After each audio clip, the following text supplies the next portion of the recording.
Hola mis queridos compañeros de viaje, amigos, buscadores de la verdad.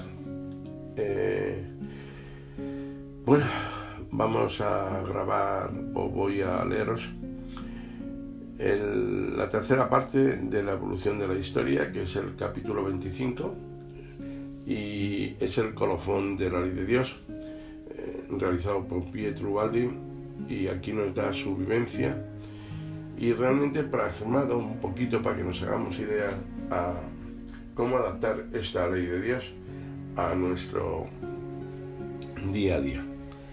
¿De acuerdo? Es de los capítulos también más complicados, porque como es el final, hay muchas variantes, en fin, ya lo oiréis, ¿de acuerdo?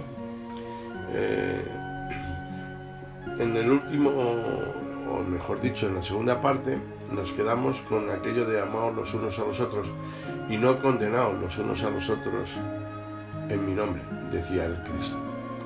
Bien, esta fusión de ánimos en el terreno religioso es uno de los mayores aspectos de aquel amor evangélico, que es la síntesis de las enseñanzas de Cristo. Y aquí decimos: bien, pero el amor al prójimo asume también otros aspectos. Se trata de superar en la comprensión recíproca las divergencias y las luchas, también en otros campos. Estudiamos el problema de la pacificación en el terreno religioso. Estudiémoslo ahora en el terreno práctico de la producción y distribución económica de nuestra sociedad. Dijimos un poco atrás que lo más importante es volver buenos y honestos a los hombres de todas las religiones. Desenvolvimos entonces la primera mitad del tema y ahora vamos a desenvolver la otra. Seamos prácticos y concretos. Todos teóricamente desearían ser buenos y honestos, pero los hombres de todas las religiones quieren ante todo vivir ellos mismos y que vivan también sus esposas y sus hijos. Es por esto que luchan, y si no son buenos y honestos es porque para vivir ellos se ponen a desarrollar su valor primero. Ellos son los primeros para vivir, y cuanto más la familia es sabia y compacta entre ellos, más representa ella un castillo bien defendido contra todos, y cuanto más fuerte y hábil es el jefe, pues mejor sabe cumplir el deber de defender a su esposa y a sus hijos. Mas esta familia es un carro armado de asalto y defensa contra las otras familias, como cada nación lo es en contra de las otras naciones. Ahora, es evidente que la máxima evangélica del ama a tu prójimo en este mundo, plasmado como os estoy leyendo, es totalmente utópico. Lo demuestra el hecho de que nadie o casi nadie la aplica completamente. Se reduce ella así a un deseo piadoso, a una afirmación teórica, a un sentimiento más o menos hipócrita. Pero entonces, ¿por qué Cristo quiso hacer y transmitir esta afirmación? ¿Sería él, tal vez, un soñador que no conocía las condiciones reales y las exigencias de nuestra vida? No, claro que no. Cristo no se colaba fuera de la realidad de la vida, ignorando sus leyes y pidiendo lo imposible. Si estas son innegablemente las condiciones actuales del hombre, todavía inmerso en el plano biológico animal, esta máxima expresa la ley de un plano biológico más alto, que el hombre tendrá que alcanzar, y comenzando a practicar a aquellas máxima y aprender de esta manera una nueva forma de vida. Él debe prepararse desde ahora para entrar en aquel plano. Las leyes de la vida cambian relativamente al grado de evolución que se ha alcanzado.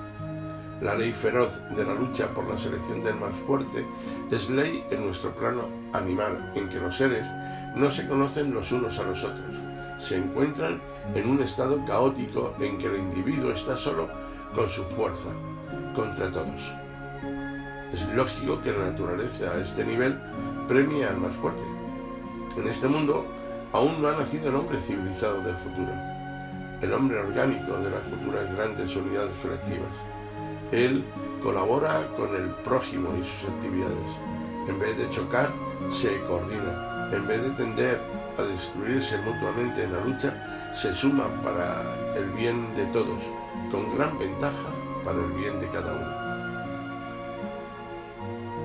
Pero el egoísta actual, con sus acciones de aplastarse recíprocamente, sería considerado en una sociedad más evolucionada y menos ignorante de las leyes de la vida una estupidez, debido a la forma mental atrás, y esto porque es contraproducente y antiutilitario para todos, hasta para el mismo individuo.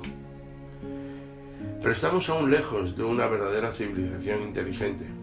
En nuestra humanidad todavía prevalentemente salvaje sobrevive aún, fruto del pasado bestial, el instinto y hasta el gusto de matar.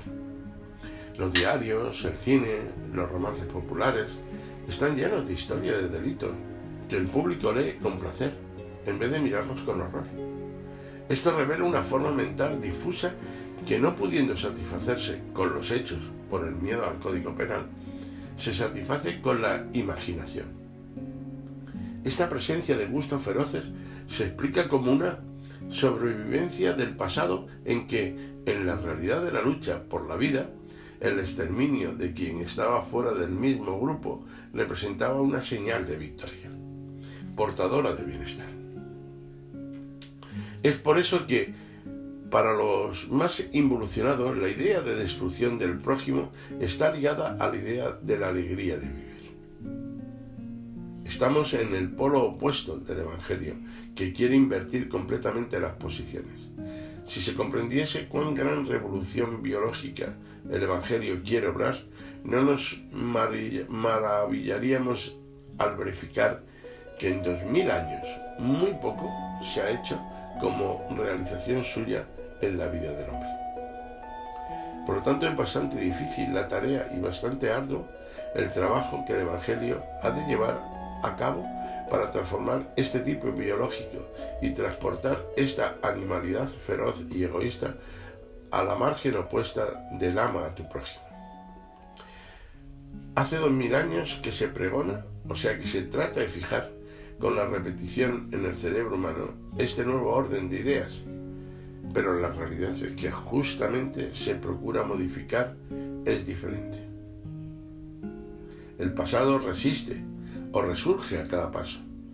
De este contraste entre los dos principios diversos que buscan conquistar el campo de la actividad humana, nacen las acomodaciones, las hipocresías, las rebeliones en que las religiones se amoldan, y así puede transformarse el Evangelio en mentira. Se trata de cambiar la naturaleza humana, induciéndola con la persistente corrección del pasado y sustituyéndola con una actividad opuesta. Y con la continua repetición de esta, por lo que para poder llegar a generar el hábito, el cual, por automatismo tal como se domestican los animales, puede generar después nuevos instintos en el lugar de los viejos. Pero la dureza de la vida, impuesta por la lucha, y las necesidades materiales no cesan. El asalto de la defensa y del ataque está siempre listo para reducir a polvo la máxima evangélica, ama a tu prójimo. Es verdad que ella pertenece al futuro. Entre tanto, en nuestro mundo, ella no encuentra lugar hoy y aparece como un absurdo impracticable. Pero el Evangelio sería bello si fuese practicado por todos, porque entonces la reciprocidad del sacrificio por el prójimo lo tornaría compensado por todos.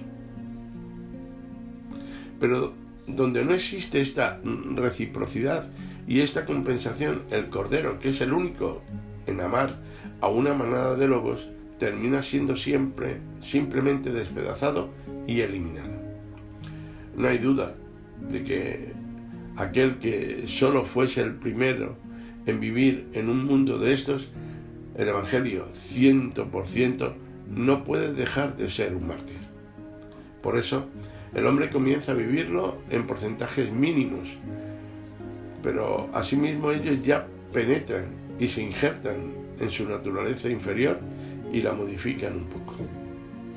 El progreso es una conquista laboriosa y solo puede realizarse por etapas.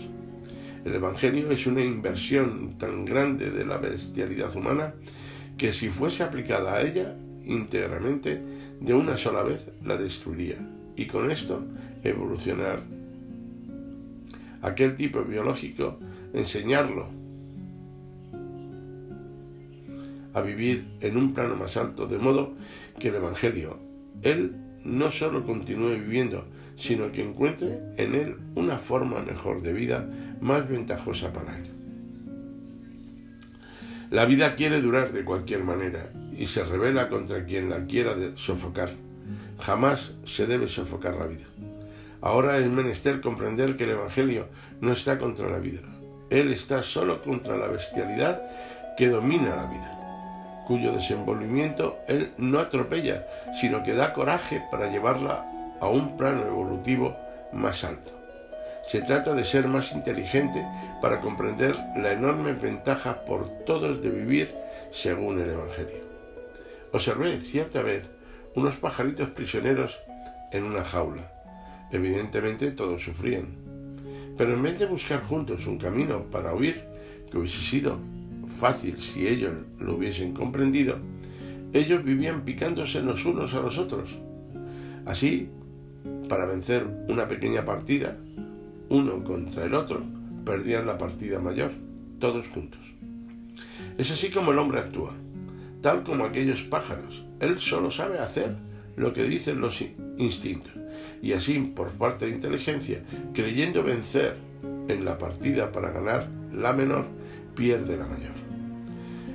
Todo defecto reside en el hecho de que el hombre, usando el raciocinio del individuo aislado, no va más allá de él y no sabe hacer el razonamiento del hombre orgánico, que vive en función de la colectividad. Así, los hombres, echando unos la culpa a los otros, permanecen todos encerrados en la jaula de su propia ignorancia y sufren igualmente esta prisión. Cada quien espera bondad y virtud del otro, y no de sí mismo.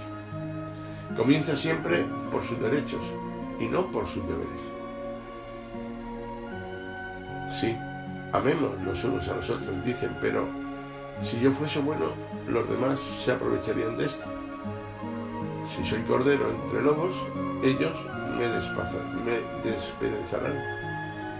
Entonces, tengo interés en ser lobo, para despedazar hasta los mismos lobos.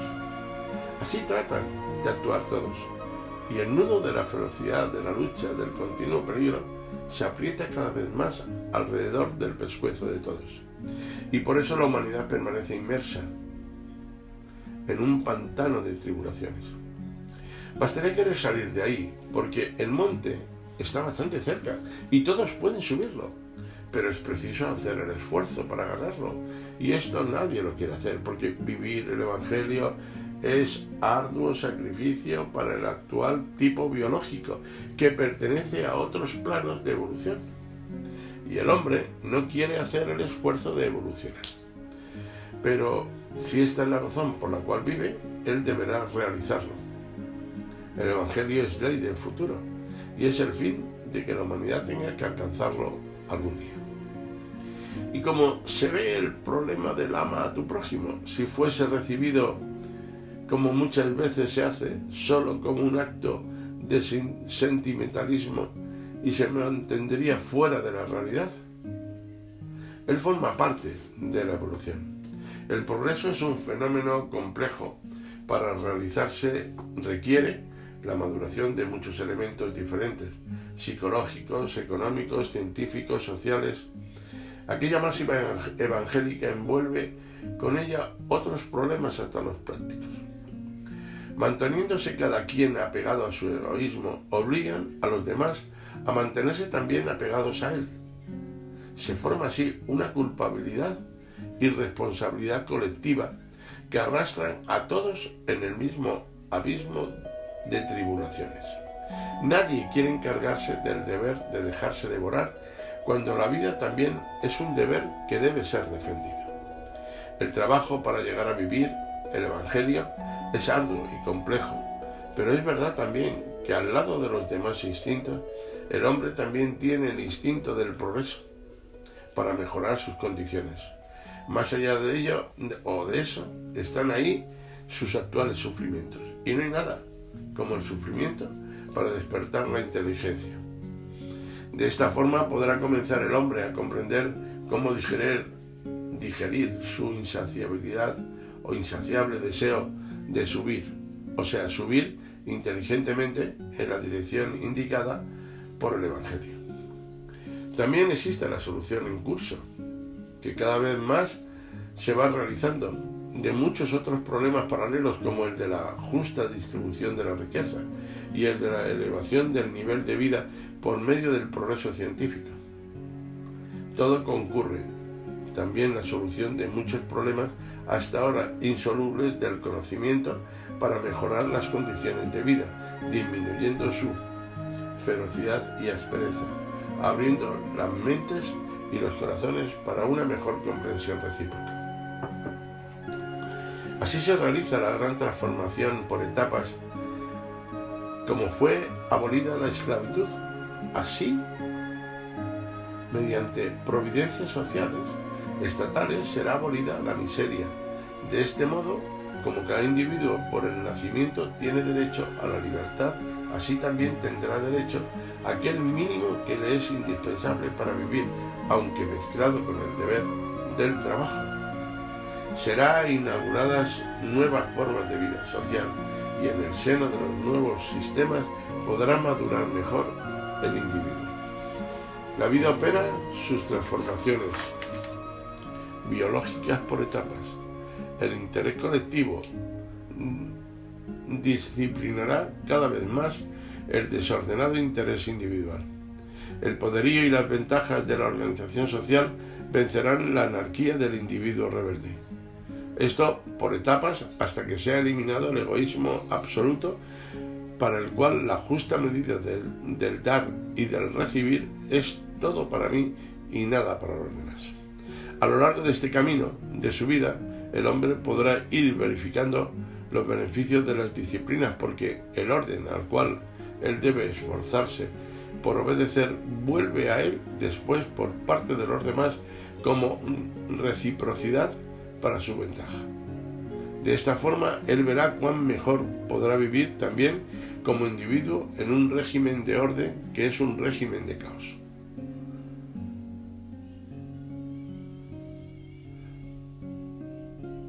En un régimen de orden que en un régimen de caos. Es la selva. El hombre podría gozar de modo absoluto aquella libertad que tanto le agrede o le agrada. Mas él prefiere vivir en la ciudad donde normas numerosas le limitan a aquella libertad. Esto porque la libertad de la selva incluye luchas y peligros que desaparecen en las ciudades, las cuales le ofrecen otras utilidades desconocidas en su trabajo o en otras partes. La mayor recrudescencia de la lucha, lo que más nos mantiene apartados del amor evangélico, es el asalto de las necesidades materiales. Es verdad que no basta haberla satisfecho con el bienestar para que el hombre se torne espiritualizado, pero también es verdad que no se puede hablar de cosas espirituales a un hambriento, ni decir que es preciso sacrificarse por otros a quien precisa de todos. El problema del amor evangélico es, por tanto, también un problema económico. El amor es bastante difícil entre los hambrientos, que necesitan disputarse el alimento. El hombre quiere la satisfacción concreta de sus necesidades y no se satisface con sentimentalismos teóricos. Ni con estos, ni siquiera con guerras y revoluciones se crean medios. Para elevar el nivel económico, el medio positivo es el trabajo para producir mayores frutos. Con una distribución diferente de la poca riqueza total existente, podrán mejorar algunos, pero en conjunto el nivel de vida general se mantiene bajo. Entonces será mejor una sociedad en la cual sean todos más ricos por el hecho de que todos trabajan y producen, aunque ahí no sea distribuida por igual y en justicia la riqueza, en vez que una sociedad en que la riqueza es distribuida con justicia, pero todos son pobres, porque nadie trabaja ni produce. En el terreno práctico, el ama a tu prójimo es un problema de distribución ecuánime, de derechos y de deberes. Dado que de la nada puede nacer, es evidente que para poder alegar derechos contra el organismo colectivo es necesario realizar en su favor todos los deberes propios. Para recibir es preciso dar, sin duda. El instinto del primitivo es tomar sin dar, y en esto él hace consistir su sabiduría. Pero este régimen puede ser utilitario y productivo en un régimen de caos, en que el individuo está solo en un ambiente hostil. Este sistema se torna antiutilitario y contraproducente en un régimen de orden, en que el individuo necesita completarse con todos los demás, cada uno especializándose en una función diferente. En una sociedad orgánica. En esta sociedad, el individuo que quiere vencer subyugando con la lucha ya no se encuentra el lugar, y el hombre actual sería allí eliminado. En esta sociedad, la honestidad de todos es la primera condición de la ventaja del bienestar de todos. El trabajo deberá producir un producto genuino y el mercado deberá ofrecer una mercancía no falsificada, pues de otra forma el dinero solo podrá comprar engaños y perderá valor para todos. Quien roba al prójimo no dando nada a cambio del valor que coge, roba a la sociedad humana de la que forma parte y así terminan robándose a sí misma. Con este sistema se desvaloriza el poder adquisitivo de la moneda, llega la carestía a las naciones y se arruinan los pueblos. En tal sociedad los ladinos, que creen haber vencido engañando al prójimo, hallarán un ejército de otros ladinos como ellos y la vida se volverá para todos una pelea feroz, hasta que engañadores y engañados caigan todos en la misma ruina. Pero el hombre actual está alucinado por su exclusiva ventaja inmediata, que no comprende que es posible encontrarse solo con quien haga la parte de víctima para sufrir el perjuicio, y siendo así, tantos movimientos iguales, todos sumados en el mismo sentido, no pueden dejar de llevarlos a todos hacia el mismo desastre. El mal depende de la ignorancia absoluta de las leyes de la vida o del hecho de pensarse que ellas pueden ser violadas impunemente. Conclusión: no son necesarios para que el hombre comprenda cómo debe comportarse los sufrimientos que él mismo busca y que son hasta pocos delante de aquellos que él provoca y merece. Ama a tu prójimo será el concepto base de las sociedades futuras más evolucionadas. En estas, la riqueza será una función social en las manos de los dirigentes para el bien de todos, y no un medio de ventaja exclusiva y egoísta. En ese nuevo mundo, el poder político o gobierno será una misión a desempeñar con la tarea de guiar a los pueblos para su bien y progreso, y no el fruto de feroces luchas contra los rivales para conquistar una posición de dominio, solo en su beneficio egoísta. Nuestra sociedad está en las antípodas del ama a tu prójimo. Hoy se vive el principio opuesto: aplasta a tu prójimo antes de que tu prójimo te aplaste. Nuestra evolución emerge del caos que es nuestro pasado, pero camina hacia el orden y la armonía. En nuestro planeta y dentro de nosotros existen todos los recursos para hacer de la Tierra un jardín y de nosotros unos ángeles de Dios. Dios nos dio todos los medios, pero el esfuerzo de procurarlos, desenvolverlos y utilizarlos con conocimiento debe ser nuestro. El desenvolvimiento de la sensibilidad y de la inteligencia nos llevará a comprender la tremenda estupidez del fraude, de la explotación, de la violencia, tanto en guerras como en revoluciones, y la gran utilidad de la honestidad, de la paz y de la colaboración. La evolución consiste, sobre todo, en la reorganización del caos. El paso hacia la fase del ama a tu prójimo forma parte de esta reorganización del caos del ambiente externo de nuestro planeta y reorganización de nuestro mundo interior, también tomado por el caos de los instintos elementales y de las tinieblas de la ignorancia. Esta es la diagnosis del mal y el remedio para curarlo. Procuremos todos nosotros introducir en nuestra vida la mayor dosis porcentual del Evangelio que podamos soportar. Aplicarlo todo 100% inmediatamente requiere la fuerza de los santos. Mas comencemos por etapas, tratando de aumentar la dosis en proporción que aumenten nuestras fuerzas. Será un gran esfuerzo, pero ciertamente podremos hacerlo cuando tomemos conciencia de que este esfuerzo, el que da, aunque pequeña su contribución a la obra grandiosa de la regeneración de la sociedad humana, llevándola de la animalidad a la verdadera civilización. Seremos los pioneros de los grandes continentes inexplorados del espíritu. Esparzamos a cada momento alrededor nuestro actos de sinceridad y de bondad. Las vibraciones de cada movimiento jamás se pierden y alcanzan distancias inimaginables, y con el tiempo volverán hacia nosotros en forma de bendiciones y de beneficio propio. Quien hace el bien se lo hace a sí mismo, quien hace el mal se lo hace a sí mismo.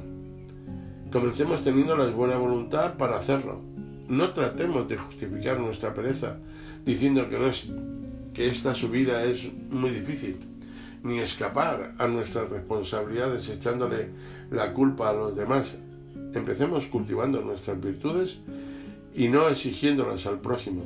Procuremos amarlo en vez de importunarlo, sacándole sus defectos, y no pidamos que haga los sacrificios y esfuerzos que hallamos demasiado arduos para nosotros. No olvidemos que no estamos solos. Quien se encamina por esta vida no puede dejar de tener el auxilio de Dios, que ayuda a todos en los esfuerzos que tienden hacia la realización de su ley. Dios dirige el gran camino de la evolución a través del cual atrae a todos los seres hacia sí. Dios dirige la historia y el desenvolvimiento del progreso humano, cambiando hacia nuevos tipos de civilización en el que el espíritu dominará. Los hombres de buena voluntad serán arrastrados en la corriente de la onda histórica que les valorizará el esfuerzo, haciéndoles alcanzar resultados inesperados. No nos espantemos por el hecho de que ahora nos hallamos en el fondo del descenso de la onda de la evolución, es decir, en pleno periodo involutivo expresado por el materialismo. Quien conoce la estructura del fenómeno sabe que el descenso preludia el progreso hacia lo alto, y que en breve, en el inicio del nuevo milenio, nos espera una reacción fecunda y constructiva en dirección espiritual. Su resultado será el nacimiento del nuevo tipo de civilización, la nueva civilización del tercer milenio, en que el espíritu triunfará y la materia será su esclava. En esta civilización, el Evangelio no será solo pregonado, sino vivido también por las instituciones sociales. Es pues la naturaleza misma del presente momento histórico que como nunca tornará actual la aplicación de la máxima del amor evangélico, porque rápidamente se está acercando el día en que finalmente se tornará una realidad la palabra de Cristo, que lanzó como su mayor recuerdo y su mayor enseñanza: amaos los unos a los otros como yo os amo. Acabé. De verdad que hay que escucharlo con atención, ¿no? Y esta última frase, dicha así, después de todo lo que acabamos de leer, me ha puesto los vellos de punta. Parece mentira, ¿no? Es lo que estamos haciendo siempre en todos los sitios, y en todo lo que os he leído durante estos capítulos, pero me ha dejado aplomado, ¿no? Es verdad, estamos ya en la evolución. Hemos entrado en el nuevo milenio y yo estoy viendo el cambio, de verdad. Yo estoy viendo el cambio. Cada día hay más gente que es espiritual. La gente empieza a reflexionar. La gente empieza a verlo. No veamos la parte mala, que es la que siempre suena. Porque